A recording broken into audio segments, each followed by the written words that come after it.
Watching your videos, I had the impression to get to know three very fundamental and at the same time very different approaches on sound art. To put it quite roughly, I would say these topics are the listening body, the conditions for women in the production of sound art at a special place in Brazil, in a very broad sense, and the role of audio media in Brazilian sound art and society. Since these three topics are all fundamental aspects of sound art, or what sound art is based on, it seems to me that the point of view to find out how these topics are connected to each other is the question on sound art in general. So first, I would like to ask you to explain the focus on sound art you elaborated in your videos more in detail. And second, to say something about your idea of sound art and how and to what extent they are related to each other. Additionally, as another attempt to find out if there is something that connects your different approaches, I would like to ask every one of you about how you understand the topics presented by the other participants of our panel and whether these topics are relevant to you and your work on sound art. But this is only an additional question. So I would like now to start our discussion, and perhaps Tanya, would you like to begin? I understand sound art as a generic field of art in which the most important element is sound, and sound can be also the normalized idea of music. I understand sound art this way because when looking at specific places and a specific group of people, for example, women in João Pessoa that are engaged in a progressive political agenda, maybe the idea of sound art as a consecrated and consolidated field, which was born in a white, Western, and most male context, doesn't make sense. Also, consciously or not, it reflects the idea of sound art, reflects the context in which it was born, which is colonialist and imperialist. For me, it's more important to look to understand what women in João Pessoa are doing concerning sound.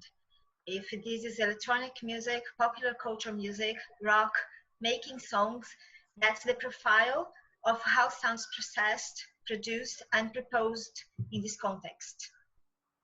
So actually, I'm not engaged with a closed idea of sound art, but I see it as the manifestation of a specific context.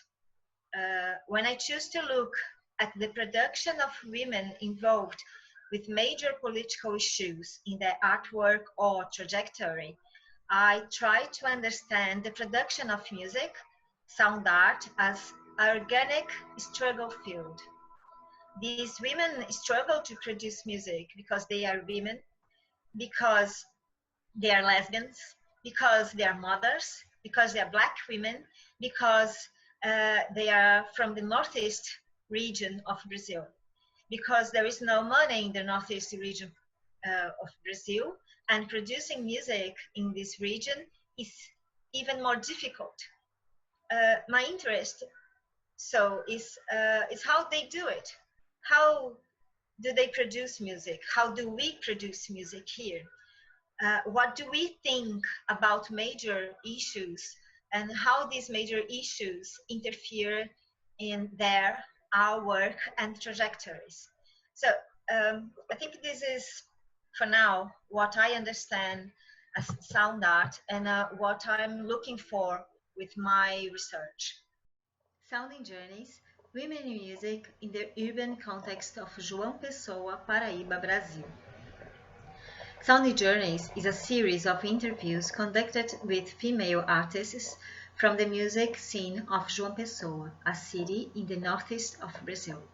The series was created by me to publicize both their work and reflect on topics such as music and technology, gender, sexuality, race, geographic identity, motherhood, and work concerning their trajectories and the work they develop. A previous script guides all interviews with the necessary adaptations on the following subjects: sexuality, motherhood, race, coming from the Northeast from Brazil, technology, work on music. For this presentation, I shall comment on just the topic of technology and work. Produzir música para mim é muito nesse lugar também, sabe? De ter acesso a um universo de possibilidades, tá entendendo? Então, para mim, a tecnologia é autonomia, sabe? Principalmente. E principalmente como mulher, né? É uma autonomia de conseguir fazer as coisas assim, como eu quero, do jeito que eu quero, sabe? Tipo... She sees technology as a way to be autonomous and do what and how she wants. Working alone without depending on anyone, she doesn't need to negotiate, and that is especially important for women, she says. Her perception is similar to that of many researchers that the field of music and technology are predominantly male, promoting sexist actions that directly or indirectly exclude women. A maternidade, ela meio que molda alguma coisa de como a carreira vai se dar. O trabalho é muito forte para mim com a música. Assim, eu não estou na música só para ficar sendo feliz. Eu sou muito feliz na música. E todos os meus trabalhos eram freelancer, né? Tanto como educadora, quanto os bicos de advogada, quanto como cantora. Então, quando eu engravidei, eu já botei isso na minha cabeça. Eu tenho que passar num concurso público. Então, qual é a questão que eu quero colocar da maternidade? É que as mães, elas, principalmente quando elas não são de uma classe social mais abastada, elas têm mais obrigação, porque elas têm um serzinho para cuidar. Elas são fisicamente mais cansadas, mas elas têm que ser o primeiro lugar do concurso, porque ela tem que passar para poder dar de comer ao menino. A mãe, ela está um pouquinho atrás nessa corrida do ótimo trabalho musical, seja na docência, seja na pesquisa, seja na performance. A mãe, ela já está atrás porque ela não tem todo o tempo que as outras pessoas têm para se dedicar àquilo ali.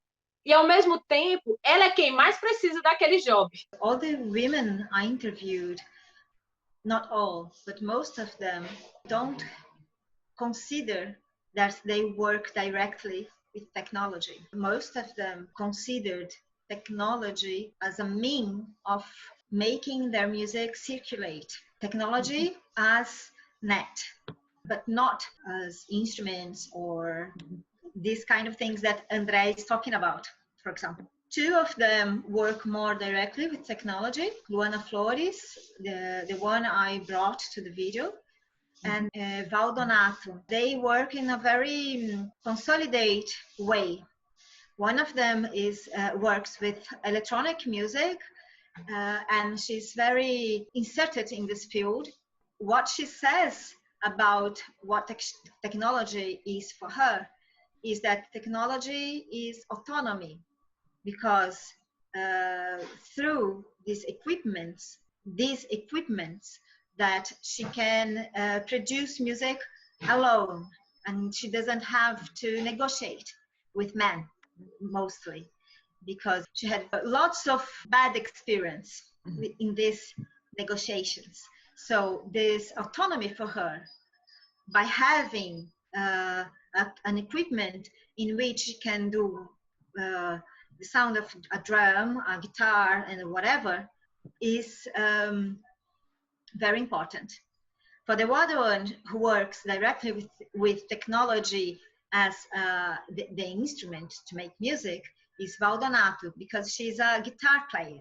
So she has a band, a rock band, and this is the kind of technology she uses. So what I'm thinking about these things is how the discourse about technology in music is capitulated by some fields. So when we think about music technology, we think about some specific areas. Normally, the idea of technology being net and the work through WhatsApp or these kind of things is not mentioned when you think about music and technology.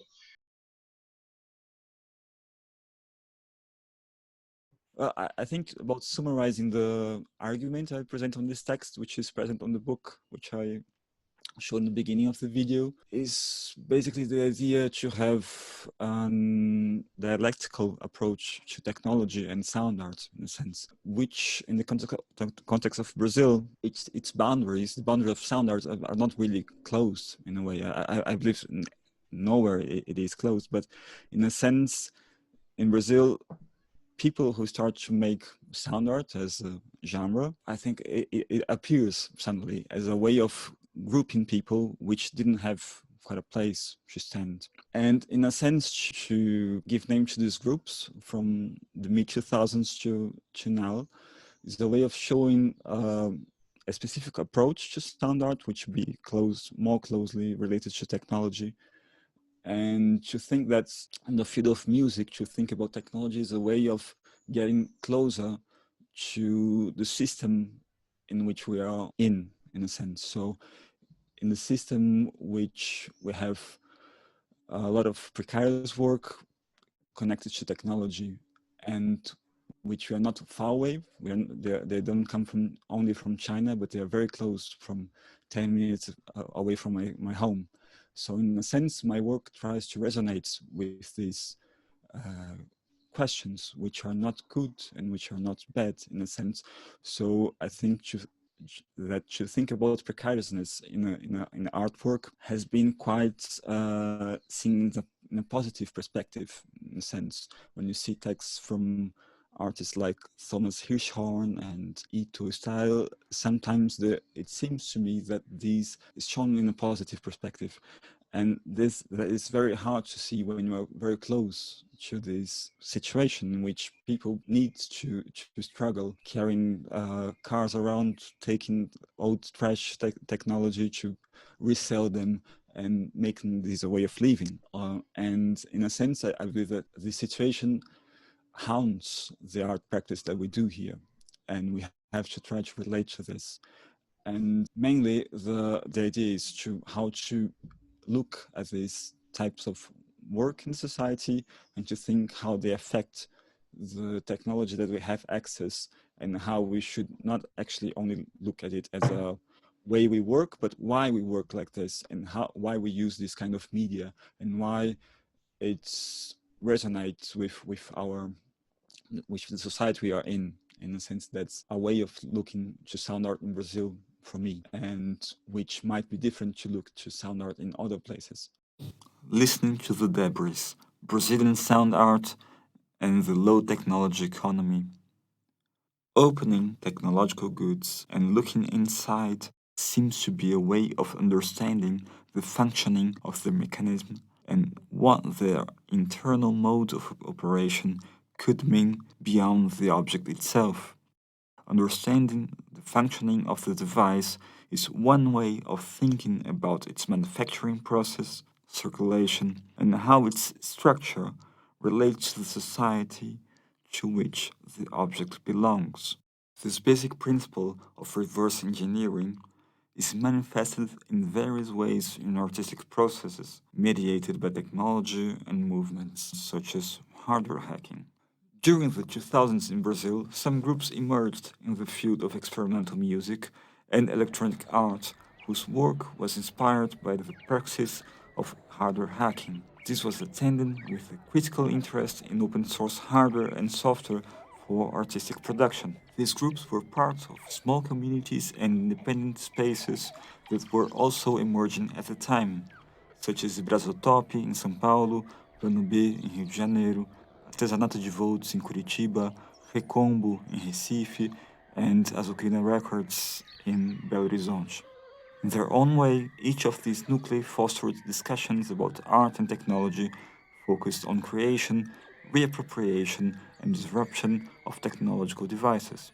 The connection between these nuclei was not merely for technical reasons, but also due to aesthetic convergences between the language of experimental music, such as noise and free improv, bearing in mind the vast conceptual and sonic possibilities that these umbrella terms allow.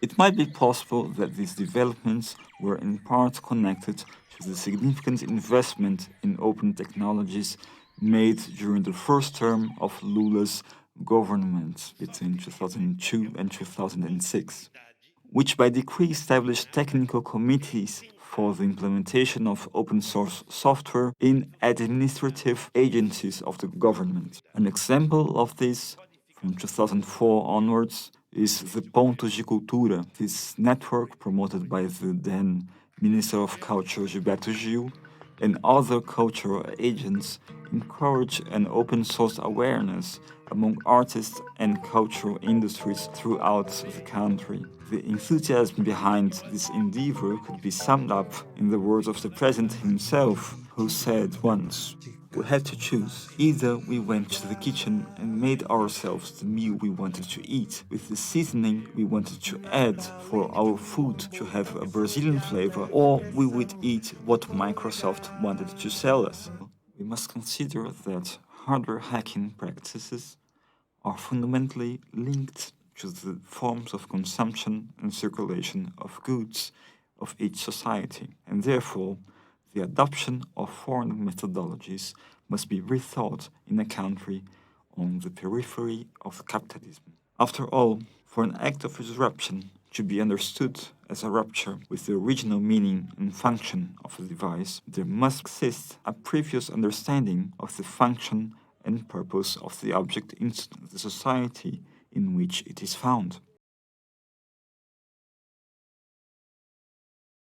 So, I think the piece or the presentation tries to reflect upon what listening to the body could be. How does that listening take place? How do we understand listening to the body? And so I guess it kind of reflects a little bit on questions of agency, on how listening to the body is positioned as a way of capturing agency or reclaiming a sense of individual power. At the same time, I'm very struck how sort of she seems to also suggest, and I guess in a way I was also curious in what way listening to the body also reveals the body as always more than one, as always in a way related to others. So in fact, in listening to oneself, do we not in fact discover and attune to the ways in which we are deeply connected? We are deeply sort of situated within particular systems, within particular languages, within particular cultures. I'm curious in the way listening changes the body.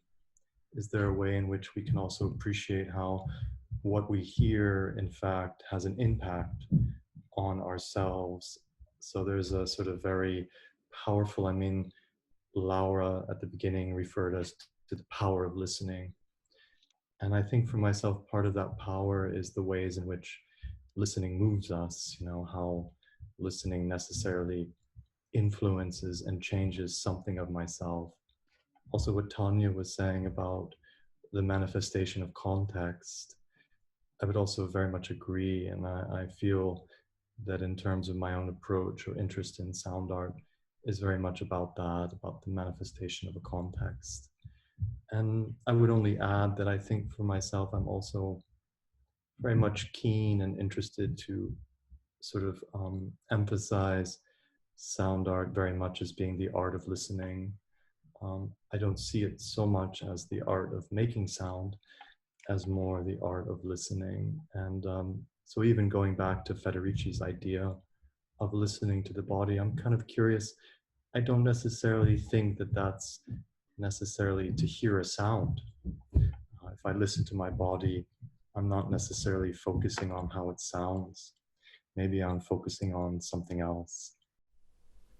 In her book, Beyond the Periphery of the Skin, Silvia Federici argues that within today's capitalistic environment, we need to reappropriate the body. She writes, "Our struggle then must begin with the reappropriation of our body, the revaluation and rediscovery of its capacity for resistance, and expansion and celebration of its powers, individual and collective. Attending to the body's intrinsic powers is to learn from its languages, its rhythms. As she continues, our bodies have reasons that we need to learn, rediscover, reinvent. We need to listen to their language as the path to our health and healing, as we need to listen to the language and rhythms of the natural world, as the path to the health and healing of the earth. Equality, fraternity, and solidarity, which, following listening's passionate, considerate, vulnerable, and generous work, may also support health, coexistence, mutuality, and biodiversity. Solidarity and the related strategies and practices needed to foster, create, or sustain its presence, to my thinking, is grounded in an ethics of openness. In what ways is openness expressed, lived, made tangible? And how might we learn to adopt openness as an ethical, philosophical, and practical stance? One such approach may be captured by way of listening and its lessons. For listening requires openness.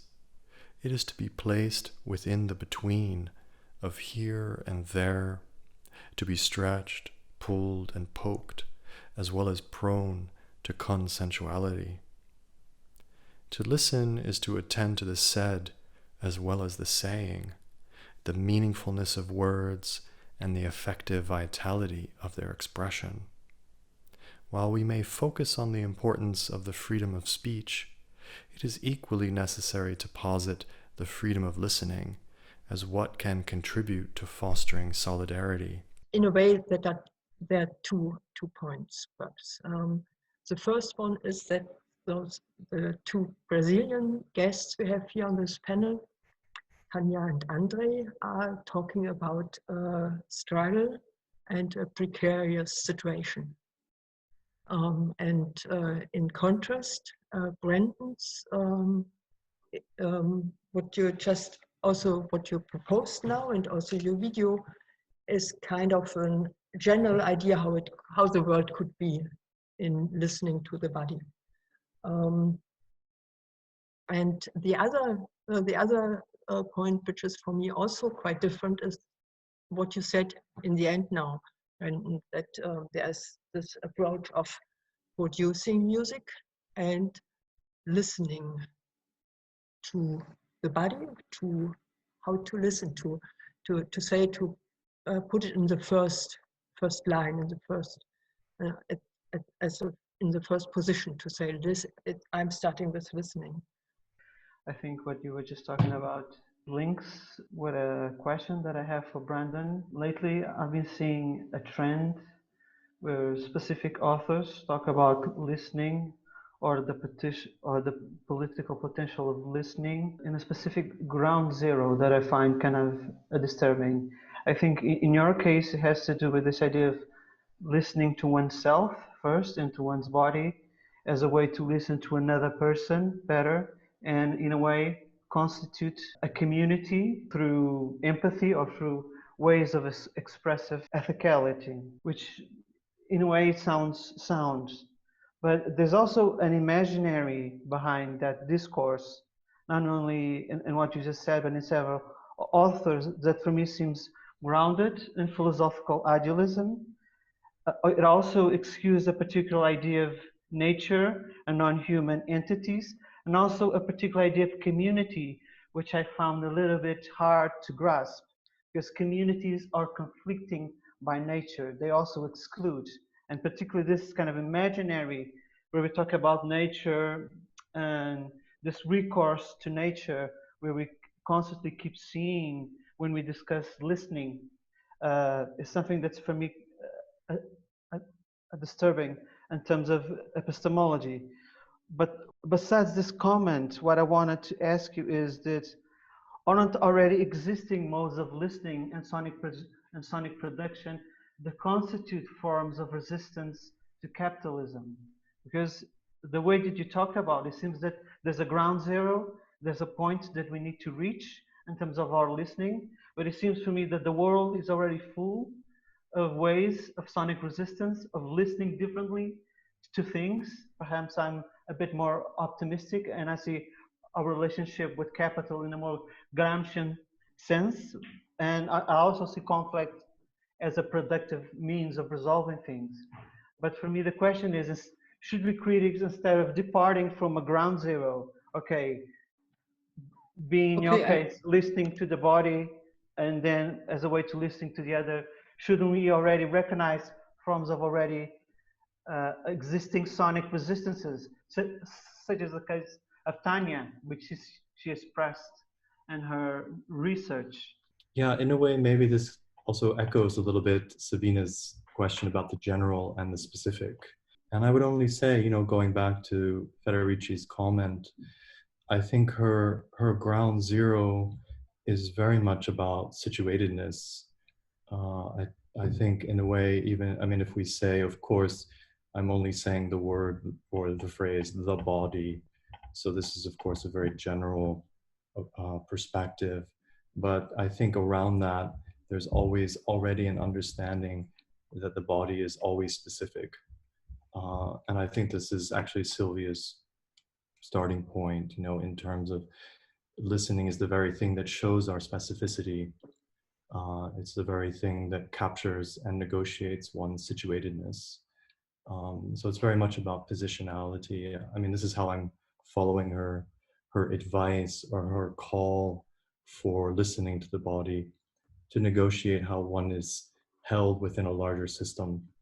So, and of course, that listening is always shaped through that body, through the specificity of that body, etc. So I'm not sure about the ground zero that you're referring to in terms of nature, or I think we would need to go into that a little bit more. But just to focus on that, and I would also echo that the notion of conflict is sort of already embedded in what we could think of as the struggle of listening. I don't think listening is very easy.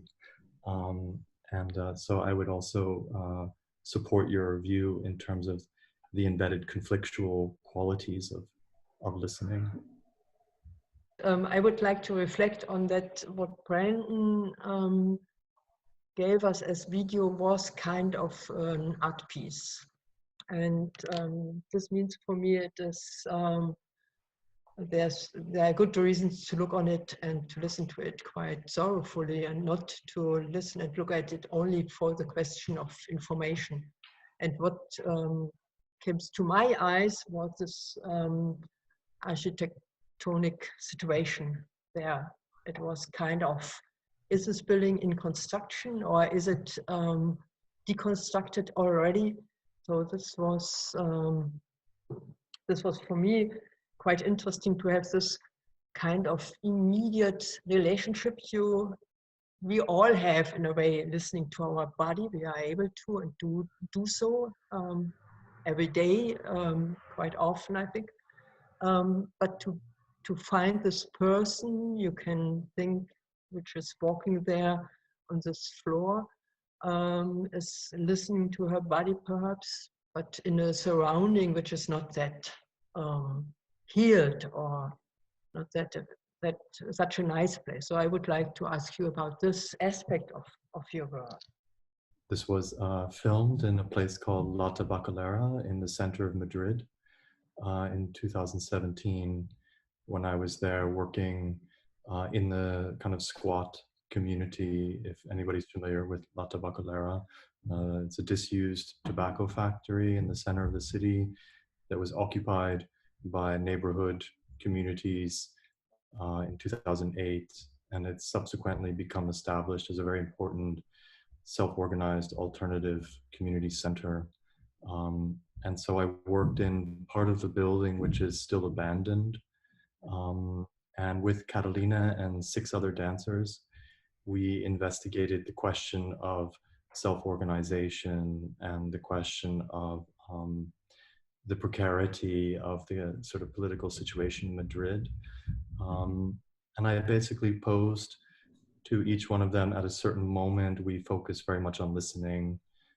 In a way, we were kind of responding to how the particular community, the sort of self-organized community, how they, in a way, governed themselves. So they would have monthly assemblies, which was very important to have this kind of full participation of everybody. And I was very struck the importance of listening in that kind of direct democratic sense. So I, with Catalina and the others, we basically, went to different parts of the building and listened and moved in response.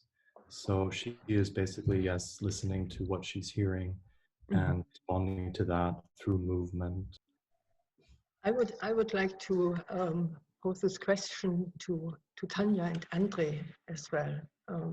Would it be an idea that would be interesting to you to say, yes, we could start with this idea of listening and then have a new perspective on this question of musical or sound art technology or sound art production of women in Northeast Brasilia? I think that's what I'm doing with my interviews. I'm listening to these women and trying to listen to them. And during my interviews, I almost don't talk, actually.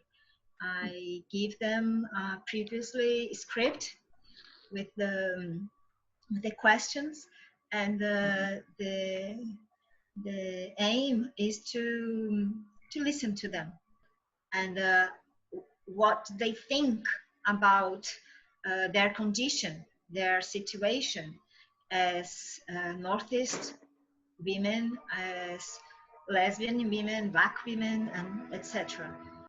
I don't come from this region. I'm not from this region in Brazil. I'm from São Paulo, and I used to do experimental music. I used to do also classical music. So these women that I'm interviewing are not. They do not do what I am used to do in my artwork. So what I'm trying to say is that I'm trying to listen to these women, to understand how they work, what they understand about these bigger issues like race, sexuality, concerning to their trajectories, to their work, to the context we are living in Brazil at the moment, which is a very complicated moment politically, in which we have a genocide of the Black poor people, and the regions of North and Northeast are suffering a lot with this government. So I don't think we can do anything disattached to this context. So I believe these women have something to say about this, and I think I'm doing this. I'm listening to them. I think what Brandon says is fundamental to anyone think about this politics of listening. It's something that really is part of our work in a sense, and something that we should pay more attention to. But in a sense, we cannot see it apart from politics in general. We cannot see it apart from politics of work, for example, because if you think in a aesthetic sense of listening, it requires time in a sense. And these people to which I'm addressing my talk, they do not have time to think. They do not have time to have a reflection on what listening is, in a sense. And that's deeply related to state policies. For example, when you have more and more precarious work, when you have no security from the state, everything is related to the politics of listening in a way, because it's directly attached to time, to each time that everyone has. So if you have less time, you have less time to put on attention of listening, and you are more alienated from all our aesthetic perspectives on daily life and art.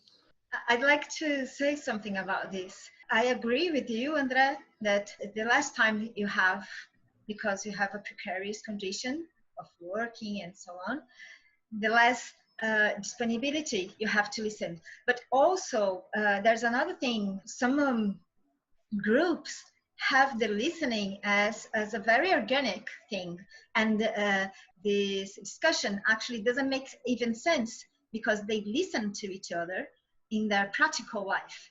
So I'm talking about the politics, for example, from people from the Quilombo here in Paraíba, in which their music production is completely related to their context.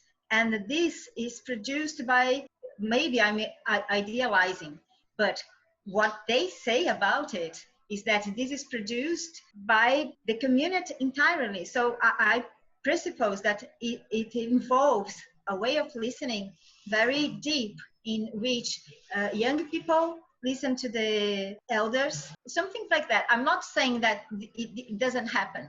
I'm saying that I don't think it's we can think about this issue so strictly, in which people who work a lot don't have time to listen. I think this is more complex, and I think there are lots of realities. Yeah, I think actually your example is perfect in the sense of, if you think about these communities of quilombolas and also the indigenous people who live in reserved lands for them, which are being deeply attacked now by the state, and because they were protected a little bit in the last few decades since the reopening of the dictatorship. And in a sense, they do have other types of listening and living, which are being attacked now. I would kind of specify this question for André. I would really like to know about what your own musical activity is related to what your research was on this technological situation in Brazil. Are there direct relations? Is it combined, or is it something totally different, the one from the other? Yes, I think that my practice as an artist and the talk I presented, the video, they're very closely related. And actually, I'm trying to make this history or the analogy of my generation as an artist, in a sense, the groups which I was in contact at the time, and how this impacted my own production, in a sense. And what I'm saying at the end of the video, that this imaginary of the low technology economy resonates and haunts these artworks, in a sense, it's really this what is important to me, in a sense that these objects also haunt my practice, in a sense that I'm dependent on it, and also trying to create dialogue, in a sense. So, and is a way of also what I'm saying firstly about sound art in Brazil, that I think is a field which is being built here, in a sense, which is not a closed field, is in a sense is that I believe that we are going to find something which is more specific when we actually confront all these issues and think about technologies and techniques which can appear from these confrontations. For me, it is first the question of how your kind of listening is perhaps related also to your kind of musical practice. I am I'm feminist, and I'm part of a political feminist group here, which fights against violence against women in the context of the university I am in. And I'm part also of an art group, a collective.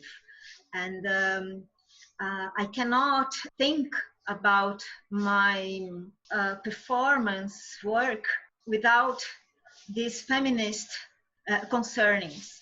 So I think all I do academically and artistically is connected with it. So the listening I'm doing with these women have a very profound interference in my artwork. I'm studying singing, popular singing. I'm studying drums, a big drum which is played in the maracatu. I play the cello, but I'm also bringing these elements to my artistic practice. And I believe this is due to the context I am in, to the listening I'm doing. My musical practice is changing a lot. Yeah, I would like to discuss something was in your presentation. In some point, we can understand there are people who create their own technological ways of listening and to create listening modes. They create their media in a way. In your opinion, how this exchange between do-yourself technology, as far as it is possible, yeah, to be made by yourself, and the body has a potential, has potence, has to say. I mean, how the technology is molded by a specific body, by a lesbian human in João Pessoa, by people who used to create cheap technology to make music or whatever, or people who want to build an empty space listening with the body. How these technologies are interchanged, in your opinion, on these specificities you yourself dealt in your work? I think what Alexandre describes in a way is a way of the process of creation, in a sense, when we see it in the field of art. Is about this relation between society, body, and each one subjective perspective on how this technology or how these instruments can be rebuilt in a sense that you have an audience, right? So you create this relation between your perspective on society and the technology you will have access to, how you recreate these objects and how you present them after, how it resonates to other people, the same discourse. So I think this triadic perspective could create new types or other types of expression, in a sense, which are forms of looking to technology and art in a more specific way, which has been shown as a process of sound art creation in São Paulo, in Brazil. One thing that came to mind, I mean, I've been focusing a little bit on the culture of deafness more recently. And it just comes to mind, you know, the ways in which introduction of cochlear implantation technologies. I've been researching that, you know, the impact of that technology onto deaf culture. And you can imagine, I don't know if you're familiar with that at all, but you can imagine the implications and all the ethical and technological questions that come up in terms of, you know, bioengineering and the ethics around that. So the medical practices and the medical technologies that in a way enable listening, right, that are in a way introduced onto bodies as a way to enable what we understand as a normative listening body. And I've been very much interested in how deaf artists, deaf poets, and deaf architects are in a way negotiating implantation technology. Either by refusing it and resisting it, or by appropriating it and kind of in a way arguing for a kind of new body, you know, a body that is deaf and also hears. So there is a sort of emergent community of implanted deaf practitioners and individuals who are sort of in a way arguing on within the framework of neurodiversity, plasticity of subjectivity, and sort of in a way taking listening into another kind of dimension, I think, another kind of understanding. I really appreciated how everybody addressed it here, the question of listening and provoking this symposium, listening as a tool to blow our bubble. The bubble seems to be really hard and really well designed somehow. And in terms of technology, just not as the device that drives our perception here, that I guess Tânia and André really framed this situation really well, that it's not exactly only the device. Technology is not only an object. It means it's more related about this aspect of subjectivity, the politics, and I would like to address a bit more because this urgency we are facing nowadays about the politics and the right wing, and we know the role of technology had in the election from the Bolsonaro, and we are gonna cross again this question again now in Brazil about the municipality elections. But the question is, how do you think the listening techniques that I guess sound art or all those aspects with related about sound and music, not exactly only producing, but as we see that how this understanding or this knowledge of the feeling or the listening can help us to blow this right wing.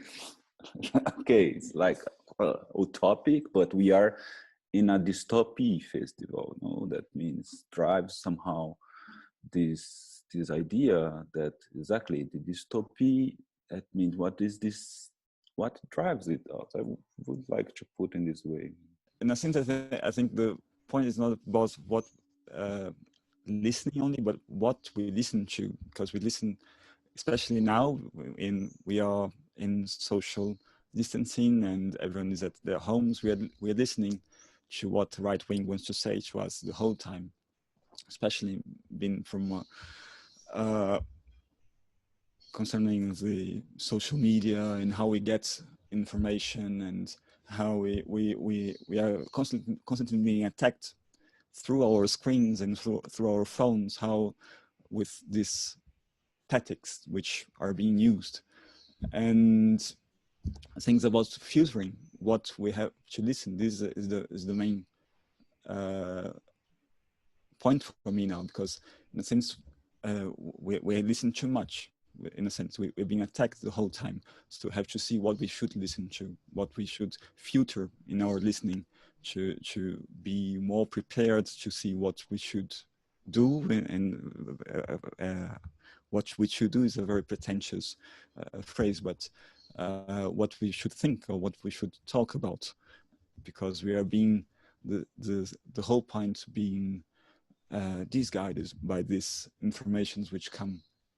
And I think when we put this into artwork, for me, it's like we're mourning. That's what we're doing when we are making artworks in this period. That's what I see around. And we have very good works being done, but this is a way of dealing with death, of how we're dealing with types of relations that we don't have anymore in this period of time, and being attacked the whole time through our ears and eyes. I agree with André that we have a lot of people saying whatever they want, whenever they want, in the internet. And this is really dangerous, actually, because this promotes the hate discourse, sexist, racist discourse, and so on. And in Brazil, we have this situation legitimated and authorized. And this is really this is a very difficult situation. But also, when Juliano provokes us, how listening can fight against, I think this is a very powerful weapon, which is not given to us. And we have to continue with it. Yeah. I think the left wing is a bit lost in various ways in Brazil. And we have lots of very important people saying very important things, but we're having problems on proposing. We are reacting. From a very long time, we've been reacting. And this demonstrates, I think, that we are having difficulties on proposing. And maybe this is due to not listening enough to other things. I recently read a book, a very tiny book from Ailton Krenak, which is being very famous here in Brazil nowadays, which is Para Adiar o Fim do Mundo. Like ideas to postpone the end of the world. He talks about listening, and he's indigenous leader. And what I take from his message is we have examples of other societies, other ways of living, and the listening of these other ways is crucial for us to have ideas, to imagine other possibilities of living, and other ideas that are just have equality and so on. I think I'm very utopic and idealist, but I believe in the listening.